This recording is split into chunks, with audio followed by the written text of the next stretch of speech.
ഒരു ദിവസം കുട്ടൂസൻ്റെ വീട്ടിൽ. കുട്ടൂസാ കുട്ടൂസാ. ആരെടാ അത്? മണ്ണപ്പൻ മന്ത്രവാദിയോ? കേറി വാ. ഹിഹി. എന്തൊക്കെയുണ്ട് വിശേഷം? ഞാൻ കുട്ടൂസനൊരു സമ്മാനം തരാൻ വന്നതാ. ദേ ഇത്. ഹയ്യടാ ഹയ്യാ, മണ്ണപ്പച്ചട്ടി. അപ്പോൾ കുട്ടൂസാ, വിക്രമ, ഇത് കണ്ടോ? മണ്ണപ്പച്ചട്ടി. ഈ മണ്ണപ്പൻ തന്നതാ. ഹിഹി. കുട്ടൂസ മണ്ണപ്പൻ ചുട്ട് കളിക്കാൻ പോവുകയാണോ? ഹിഹി മണ്ടൻ. എടാ, ഇത് വെച്ച് മൂടിയാൽ എന്തും സ്വർണമാവും. അയ്യടാ, സ്വർണത്തിനിപ്പം നല്ല വിലയല്ലേ? ഇതുകൊണ്ട് മണ്ണപ്പൻ ചുട്ടാൽ സ്വർണമാക്കി വിൽക്കാം. താൻ മണ്ണപ്പനല്ല, സ്വർണപ്പനാ, സ്വർണപ്പൻ. ഹിഹി. ഇത് നിങ്ങൾ വെച്ചോടാ, കിട്ടുന്നതിൽ പാതി തന്നാൽ മതി.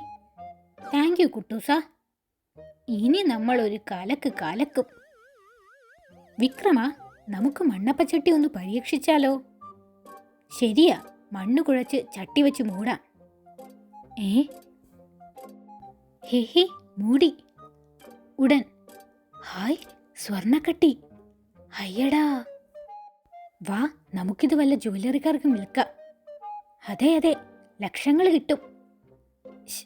രാധേ, അത് കണ്ടോ? നമുക്ക് മായാവിയെ വിളിക്കാം. അതെ, ഓം ഹ്രീ. രാജു, രാധേ, എന്നെ വിളിച്ചോ? മായാവി, ആ വിക്രമനും മുത്തുവിനും സ്വർണമുണ്ടാക്കുന്ന ചട്ടി കിട്ടി. മണ്ണപ്പച്ചട്ടിയോ? എന്നിട്ട് അവർ എവിടെ? ടൗണിലേക്ക് പോയി. ഞാനൊന്ന് നോക്കിയിട്ട് വരാം.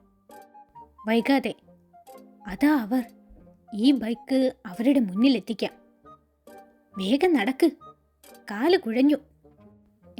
അതാ ഒരു ബൈക്ക്. ആളില്ല, നമുക്ക് അടിച്ചു മാറ്റാം. ഇനി വേഗം ടൗണിലെത്താം. സ്വർണ്ണക്കട്ടിക്ക് ഭയങ്കര കനം. അയ്യോ, ട്രാഫിക് പോലീസ്. ചതിച്ചോ? ഹെൽമെറ്റ് ഇല്ല. നില്ലടാ അവിടെ. ഹെൽമെറ്റ് ഒരു കയ്യിൽ വെച്ചോണ്ട് ബൈക്ക് ഓടിക്കുന്നു. തലയിൽ വെക്കടാ. ഇത് നിന്നോടല്ലേ പറഞ്ഞത് തലയിൽ വെക്കാൻ? അയ്യോ, ചതിച്ചു. ഇത് ഹെൽമെറ്റ് അല്ലല്ലോടാ, ഊരിക്കേ. അയ്യോ, ഊരല്ലേ. ചതിച്ചു. വിക്രമന് സ്വർണ്ണത്തല. രണ്ടും മന്ത്രവാദികളാ. നടക്കടാ സ്റ്റേഷനിലേക്ക്. സാറേ, ഈ മഞ്ഞത്തലേന് അനക്കമില്ല.